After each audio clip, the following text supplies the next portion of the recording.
Just a few days ago, we heard the news that Paramount might be in talks to be for sale to a giant corporation. Several days after that, we heard confirmation that Warner Brothers Discovery CEO David Zaslav was in talks with people from Paramount to buy large portions of the company, if not the company that owns Paramount Global. Warner Brothers is usually the company that gets bought and sold, but in this case, it looks like Warner Brothers will be the one to absorb another company. If one of these mergers and acquisitions is allowed to go through, it will change the movie business forever. Let's talk about that on That Park Place.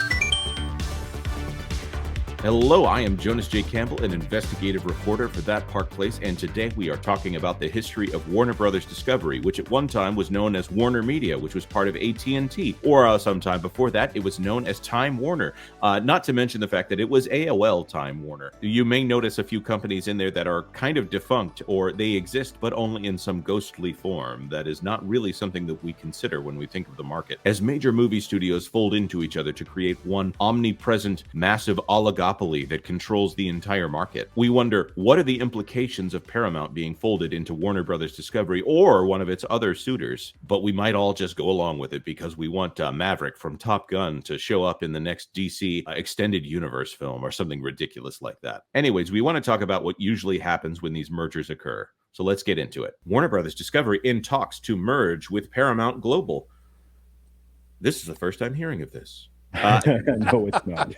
No, it's not. Of course, last week, I believe we were talking about Skydance, talking about buying Paramount. Skydance and Paramount having a lot in common these days, since Skydance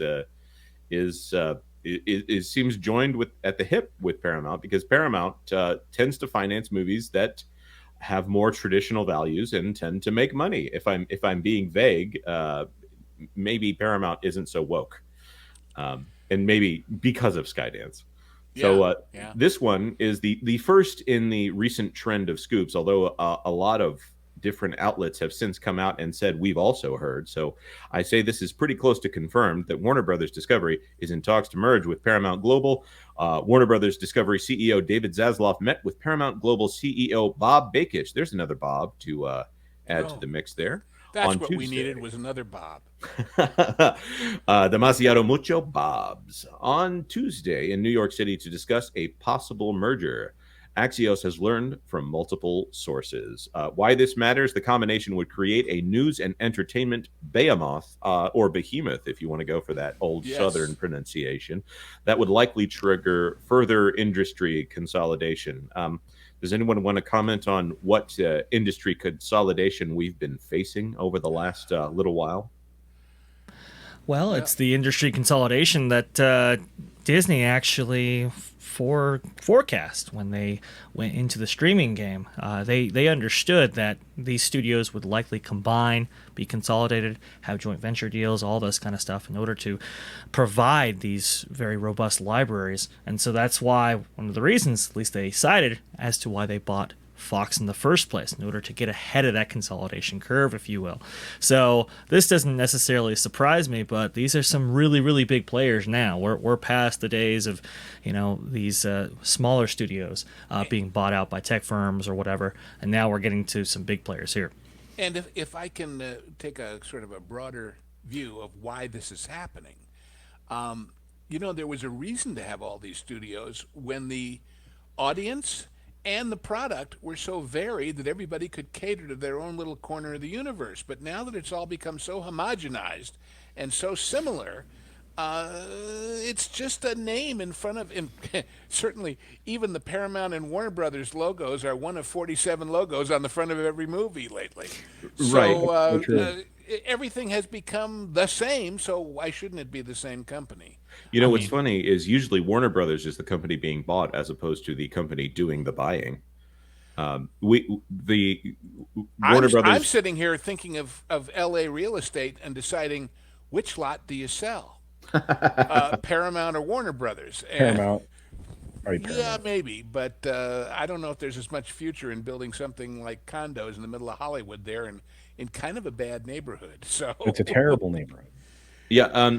So just to add some this industry consolidation idea. Obviously, we have Activision Blizzard that already being a consolidation, and then Activision Blizzard being bought out by Microsoft. We were just discussing before we got started that Bobby Kotick, now that he ruined Activision Blizzard, he sold it to Microsoft. He seems to be retiring. He was also on the list of people who had talked to Sherry Redstone about buying Paramount. Um, Disney, of course, buying Fox. This is after buying Pixar and Lucasfilm and what was the other one? What was the other one? What am I missing here? Marvel. Pixar, Lucas, Marvel. My goodness, how could I forget Marvel? Yeah. Warner Brothers and Discovery. Discovery kind of buying out Warner Brothers there, and this is in the midst of AT&T had bought Warner Brothers, creating Warner Media. This is before you get to the massive names like AOL, Time Warner. It's just Warner Brothers. Does the term engulf and devour bring any memories to anybody? uh, I think Mel Brooks had it right, didn't he? I think you're absolutely correct. And of course, while I was creating the ridiculous thumbnail for this live stream, uh, the Paramount logo that I found was the most pleasing to use was of course the Rock of Gibraltar, and at the bottom of it though it said a Viacom CBS company. They all and of course we all know that Sony right now has the rights to so many things because they bought Columbia, which is actually Columbia TriStar, which was also a merger. And of course, Paramount owns UPN, which I didn't realize that was United Artists and Paramount Yeah. merging. This mergers and sell-offs and spin-off things, it's kind of par for the course. But at the same when you time, mention Sony, you got to remember that they live on the old MGM lot. So yes, which MGM? Who owns MGM now? What is it? Amazon? Amazon owns I was MGM. muted. I was Amazon. Come on. Yeah, you get the daily double there, culture. I realize sometimes I run this like a history and if you want to history go of business quiz really show. back, a corner of that Paramount lot is the old Desilu, which before that was RKO. It still has the globe on the Right. corner of the building from the old RKO logo with the globe and the radio tower. Wow. And RKO was Radio Keith Hold on just a Orpheum, second. which I'll be goes back to somebody talk vaudeville. for a second about Star Trek. Sorry, I don't know what was just said, but the thing that I would want to bring up when you bring up Desilu is, of course, Star Trek, which is held by Paramount and CBS.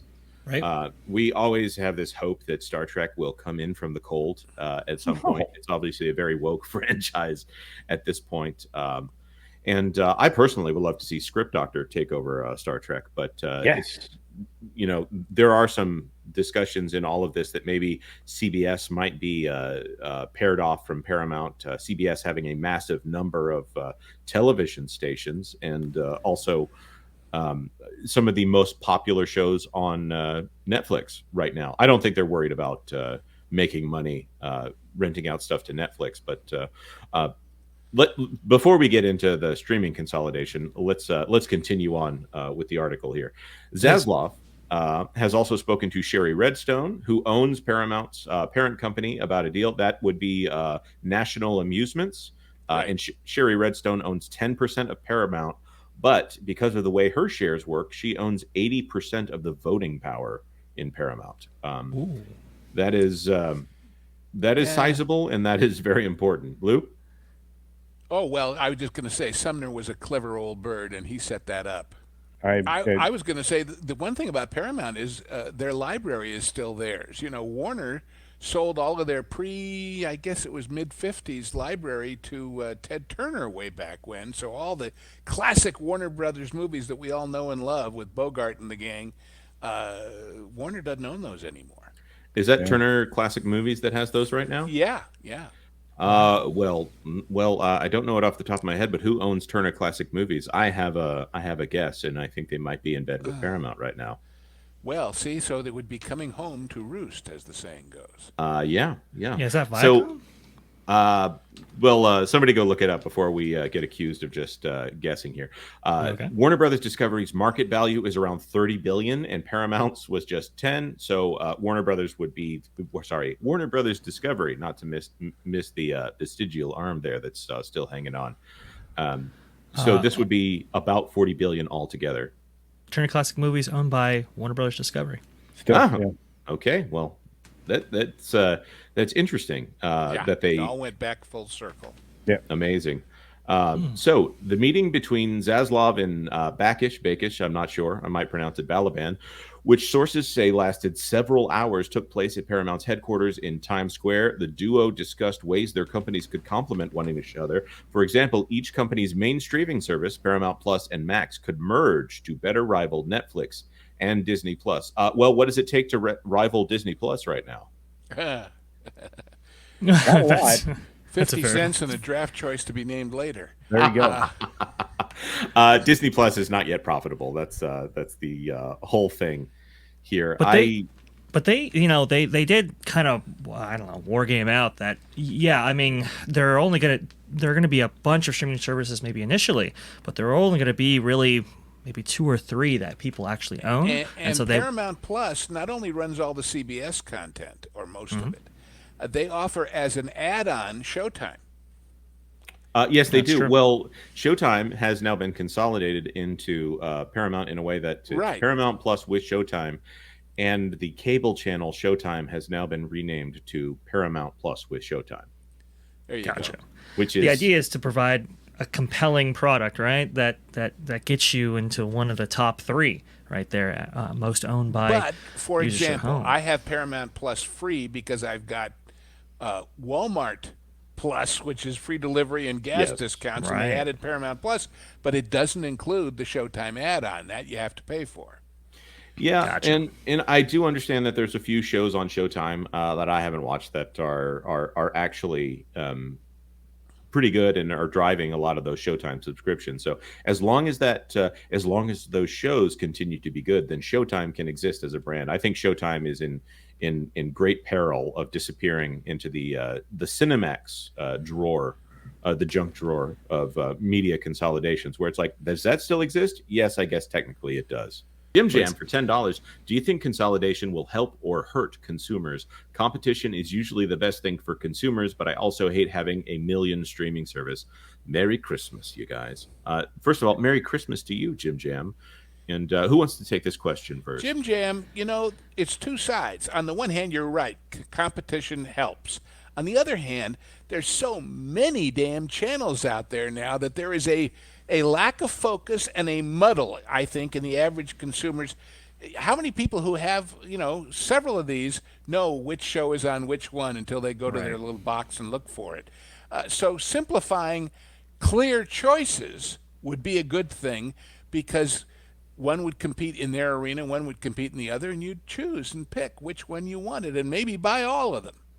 I think you're right, and that speaks to the strength of consolidators like Apple is doing right now, and Roku and Amazon. They want to be the marketplace rather than the individual store. But they're owner. also adding value. For example, as I've mentioned before, because I vote for awards, I get all these streamers. Well, take Napoleon. Okay? Napoleon came out as a 2.5 hour movie in the theaters, but it's really there for Apple.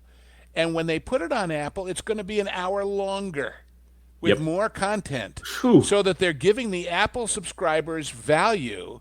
And also, the big complaint from some people who didn't like the movie, which I thought was actually pretty good, was, oh, it jumps around, it has a lot of gaps in the story. Well, this is Apple's method.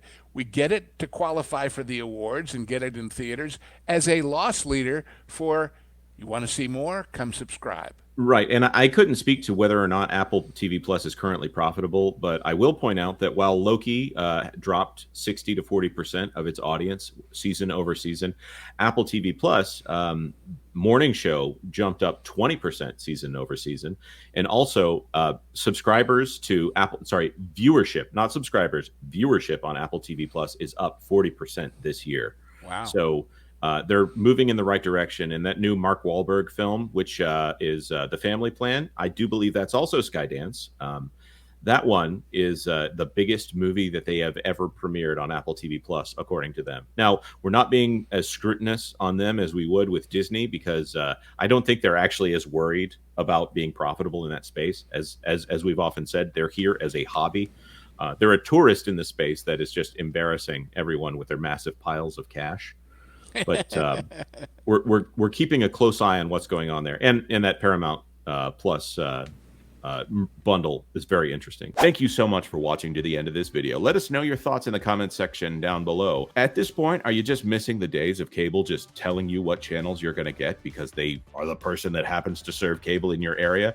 Do you think all of this is going to be good for consumers? Let us know your thoughts in the comment section down below. This clip was part of our now regular Thursday live stream, which starts at noon Eastern time. Of course, just hit the notification bell if you'd like YouTube to just tell you when that is. Like this video if you like this video. If you know somebody who is as interested as we are in this sort of thing, then maybe you should share the link with them. And of course, please consider subscribing to That Park Place for all the news that should be fun. Thanks for watching That Park Place News. For more information, consider checking out www.thatparkplace.com.